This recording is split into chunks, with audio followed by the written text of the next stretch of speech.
আবার একদিন ঠিকই দেখা হয়ে যাবে, কখনো কোথাও।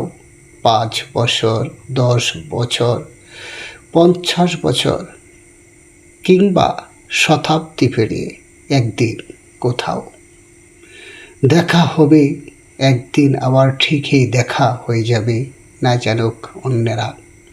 সে কথা আমি জানি, তোমাকেও জানিয়ে রাখলুম।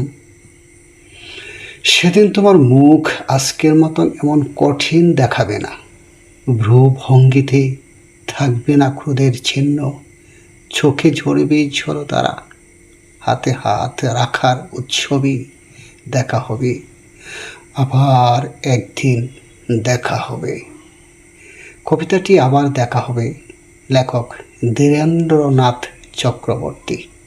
অসংখ্য ধন্যবাদ জানাই সবাইকে।